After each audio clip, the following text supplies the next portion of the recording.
Hi everyone, welcome back to Muay the podcast. This is Angela Chang, and today let's dive into something that doesn't get nearly talked about enough, but it is so important. And we're talking about post-fight recovery. There's a lot of information and topics about what you have to do leading up to the fight and preparing for a fight, but not a whole lot about what to do after the fight to take care of yourself and knowing when it's time to return to the gym. Whether you've just stepped out of the ring for the first time or if you're a seasoned fighter, what you do after the fight matters so much, almost just as much as what you do during fight camp. Think of this as a guide of sorts to building a recovery plan that actually works. A plan that gets you back into training feeling refreshed, focused, and injury-free. And trust me, I've learned about this the hard way. Okay, let's start with this. Fighting takes a toll. Physically, mentally, emotionally. It's a full spectrum drain. You've got adrenaline, anxiety pumping through your veins leading up to the fight. And then during your match, your body goes into this kind of overdrive stress mode, trying to survive. Even if that's not what's cognitively happening and you feel like you're dominating, your body is trying to survive, which is why it's pumping out all these hormones for you. And then suddenly it's over. That high that you feel drops and you're left with bruises, exhaustion, of course, good memories, but also injuries that you don't necessarily realize right after the fight that you have got. Post-fight recovery isn't just about resting. It's more about being intentional with your rest. A lot of people think, okay, the fight's done, let me just chill for a couple of days, go out, eat whatever, go out drinking, and then jump right back into the training. But if you don't give yourself the right kind of recovery, you're setting yourself up for burnout, long-term injuries, and honestly, probably some pretty crappy training sessions that won't have you feeling good about yourself. So where do we start? How do we actually assess what your body and your mind need after a fight? Let's break it down.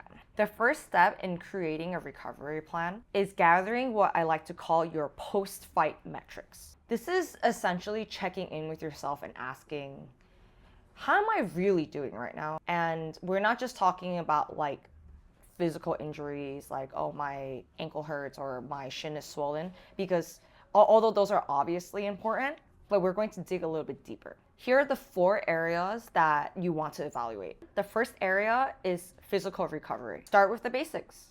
Are you injured? Even small things like a toe that you jammed from your opponent checking your kick or swollen shins from kicking too much can impact your training if you don't give yourself enough time off to heal. Take stock of your bruises, your cuts, soreness, or anything that just doesn't feel like your baseline of self. And if something doesn't feel right and it's just beyond the usual bumps and bruises and it goes into actual pain, so how can you actually assign numbers to your injury evaluation? So you can track each injury on a 1 to 10 scale daily after your fight. So you can write day 1 after the fight, day 2 after the fight, day 3 after the fight in a journal. And then every day you kind of do this body reassessment. And you are just checking in with all these parts that are aching, bruising, in pain. And then some ways you might want to track these injuries, maybe a scale of how severe the injury is or a scale of the pain level. So the pain levels one, I think, is probably the most obvious to a lot of people. So for example, if my forearm is hurting because my opponent kicked me in the arm a few times during the fight, maybe day 1 after the fight, I would write, oh, it's about 8 right now. And then day 2 is also 8, but then day 3, 4, 5, it slightly goes down in number. So then the next day might be a 7, and the day after that it might be a 5, etc., etc. And in this way, you can track your soreness/pain levels of your various body parts throughout the week, and then this will help you see if the pain levels are decreasing, increasing, or staying the same. Something just takes way longer than normal to heal or go down in swelling. Don't wait and don't just automatically assume that it's going to get better on its own. The best thing you can do is go see a doctor or a specialist about it. I've known people that have sustained injuries from their fights, like they fractured their hand, they had a stress fracture in their ankle, and they just didn't want to see a professional because they didn't want their worst fear to be confirmed. And I think a lot of athletes, our worst fear is having to rest and not train. So that's definitely something important to think about. Your physiological recovery can also be tracked through your heart rate. There's something called heart rate variability and resting heart rate, and knowing what these are can give you some insight into your recovery levels. A low heart rate variability can indicate that your body hasn't fully recovered yet from the stress of the fight or the stress of fight camp. Your heart rate variability, you can measure using a fitness tracker or an app. And your resting heart rate is usually what your heart rate is when you first wake up in the morning before you get up and do anything. Check your resting heart rate. This should be done on a regular basis just so you have a baseline. So even before you fight. And if you just fought and you're listening to now, it's fine. Just start doing it so you have it ready for your next fight. You can check your resting heart rate each morning. Let's say during my fight camp, my resting heart rate is like 50 beats per minute. And then after my fight, it's elevated to 65 beats per minute every single morning for like 2 weeks. This could indicate that my body needs more rest. Maybe the week after that, it goes back down to 55 and then eventually 50 beats per minute. Regularly measuring your heart rate in the days and weeks after a fight camp can help you gauge whether you're truly ready to ramp up or even go back to training again. The second area you want to evaluate is your mental and emotional energy. Fights are stressful no matter how experienced you are. And it's stressful from even before the fight because you're physically stressing your body with the training, and then you're stressing your body again with the actual competition. And mentally, emotionally, you might also be stressed from just adding on the load of fight camp, the load of all these other things you have to do in order to prepare for the fight, on top of the things that you have to do in your everyday life, like your full-time job, taking care of your family, going to school, whatever it is. And also, after the fight, you might be replaying the fight in your head over and over and over. You might be feeling a high from the win. You might be beating yourself up over a loss, right? And you're like, oh, I can go back to training the next day, no problem. Your body might be telling you a different story. Listen to it. Are you feeling sluggish? Can you push through a normal workout? Or does even the thought of it make you kind of want to lay down for a little bit? Just because the fight might have been quote unquote easy, don't underestimate the accumulative stress that your body has been under for the duration of your fight camp. And all of that is normal. So I'm not going to sit here and tell you like, hey, don't do that, because all of that is pretty normal. It's really healthy to allow yourself to feel the full spectrum of emotions that comes with it. So therefore, acknowledge these emotions, because if you don't acknowledge them and you just kind of shove it in and you don't want to deal with it, they can really impact your fighting and your training later on. Take some time to sit with those feelings, especially the ones that make you kind of uncomfortable. Sit with the feelings, journal it, try to verbalize it, try to contextualize it, try to write it down. What is really great about writing, in a lot of ways, you realize that you don't fully understand something until you have to write it down. And that's because there's a whole system that goes on from your thoughts in your brain, which kind of makes sense to you.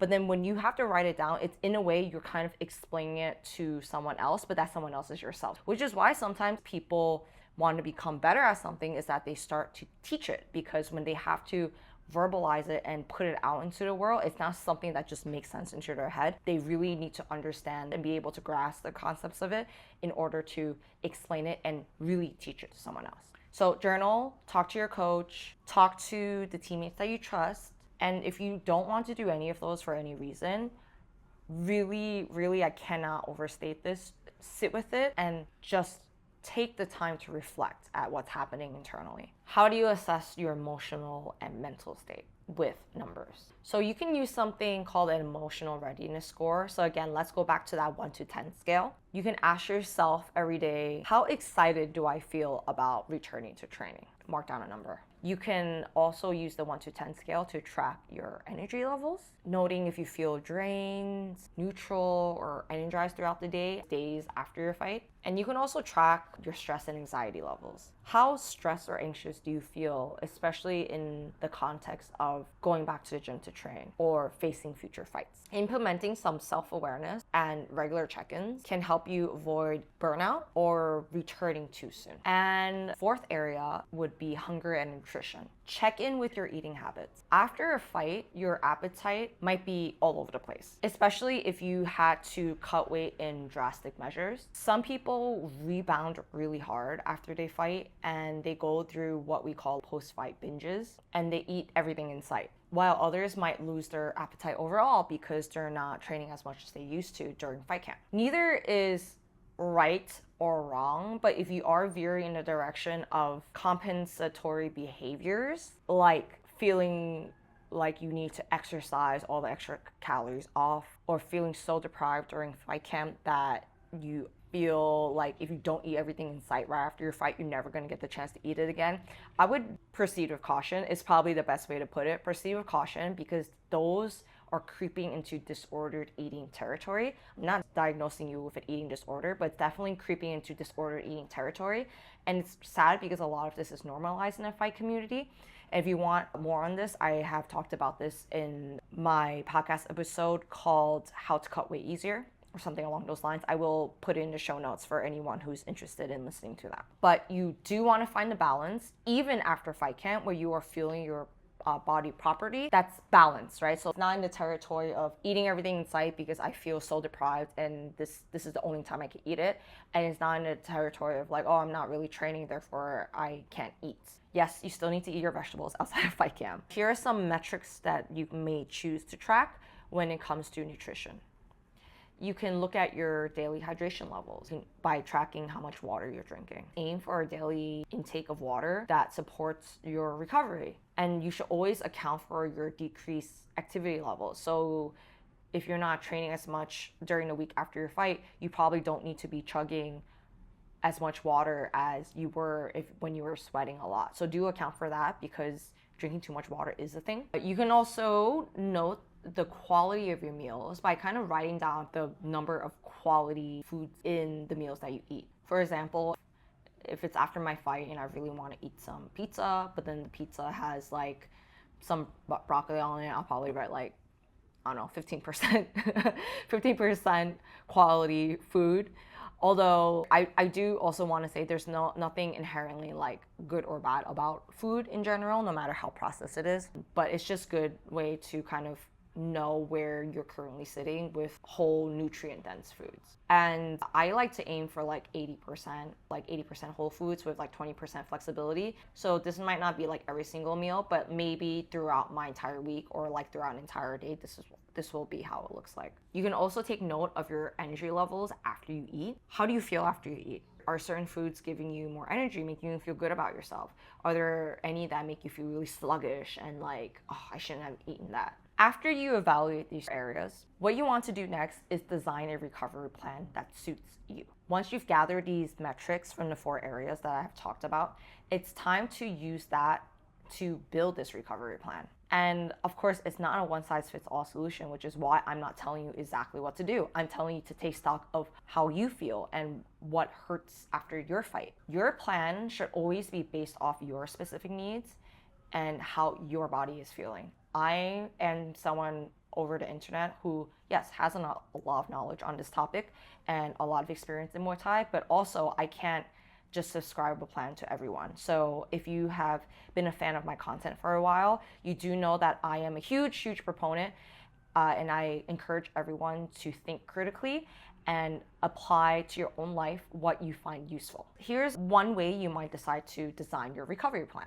The first part of your recovery plan should definitely be taking rest days. Resting after a fight is not optional. You need to let your body heal. And this doesn't necessarily mean lying on the couch for 2 weeks doing absolutely no physical activity. That's also not what I mean either. But it does mean giving yourself a few days to, again, physically recover and recover your nervous system as well. Once you're feeling a little bit antsy from the rest, but your body is probably not 100% cleared by your own standards and your own feelings to go back to training, active recovery is really great here. Things like walking, doing some yoga, stretching, working on your mobility can keep your body moving and the blood flowing and probably burn off some of the excess energy that a lot of us have without pushing it too hard, because gentleness is really important after a fight. And then when you do feel like your body is back to baseline and you don't feel like jumping back into training feels like a bit too much for you to physically and mentally handle, go back to the gym, but do it gradually. Don't dive in headfirst back into hard training on your first day. Start light, focus more on technique-based things rather than going to like a hard sparring session. Listen to your body, and if any of those injuries that we have evaluated starts talking to you again, then it's a sign that you might need to back off a little bit. And during all of this, like I mentioned before, you do need to keep assessing your nutrition. Don't forget that your body is always going to need fuel, period. And it definitely needs fuel in order to recover. Make sure you're eating enough protein, make sure you're getting your carbs in, drink enough water. You should also always work on your mindset, but I feel like the time between just fighting and then returning to the gym again is the perfect time because you have more bandwidth in order to work on things like assessing your nutrition. Your mental recovery matters just as much as your physical recovery. And in some cases, especially for people who have had like really hard losses, it matters even more. Take time to reflect on the fight. What went well? What didn't go well? And most importantly, how can you use this experience to grow? If you're struggling emotionally after a fight, don't hesitate to talk to someone. A lot of us go through what's called post-fight blues. There's like all this build up to a fight and all of a sudden the fight's over and you just feel like you're out of your routine and you don't have a lot of things to look forward to anymore. It is temporary, but at the same time, you don't have to process it alone. So what do I do the week after the fight? For one entire week, I focus solely on light cardio and mobility work. So by light cardio, I mean zone 1 to 2, running, jogging, walking. I've recently tried to pick up swimming because there's a swimming pool in my building and I'm not a good swimmer. I just like ways to challenge myself. And also I like to turn on a 20-30 minute yoga video on YouTube and follow it. I like to use the foam roller during this time as well. This light recovery work helps to get the blood flowing and prevents me from becoming too sedentary while allowing my body to heal without the strain of intense workouts. And I am very, very strict about this 1 week rule because for most of my fights, this is what I've realized and kind of observed within myself that takes me to fully physically and mentally recover from the fight. For 1 full week, I don't plan on going back to Muay Thai training, even if I really want to. I don't lift weights either until after this 1 week hard recovery period. And this is so crucial for me because jumping back into training early, which I have done many times, one, not only puts me at risk of injury, but it's like, oh, I feel like a boss, like rolling up like 2 days after the fight to train. Everyone's like, oh, how come you're not resting? You just fought. And I've noticed that when I'm like training and stuff, even if my shins don't hurt, I just can't push through the tiredness of the fatigue. I'm not as explosive. And all that does is just put me closer and closer into overtraining territory. So I force myself to be very disciplined, to stick to these 1 week minimum recovery phase, even when my body feels like, oh, I want to go train.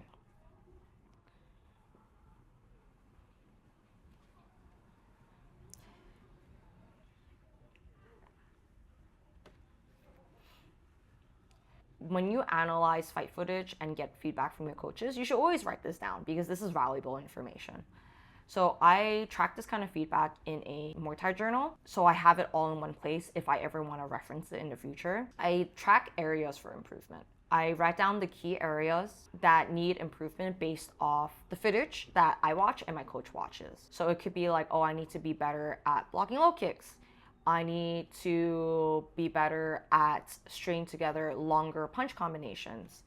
I need to be better at lateral movement, things like that. And then I will make it a focus to work on those things when I return from the gym and again, track the metrics with that as well, make some notes and keep adjusting. Something you might want to include along with it is, of course, the feedback from your coach. And when your coach does give you feedback, ask, what are some drills or some things that I can work on, either with a training partner or by myself shadow boxing, think about during sparring on the heavy bag during pad work in order to improve upon this area. Using the example of needing to move laterally a little bit better, maybe the coach will give me 3 drills I can do in order to cut people off in the ring, and then track how often you actually practice these during training. And of course, analyzing something would not be complete with also giving yourself credit for what you did do well. So identify what you did do really well from the fight and track how you want to maybe either maintain or enhance those strengths of yours into future training sessions and in future fights.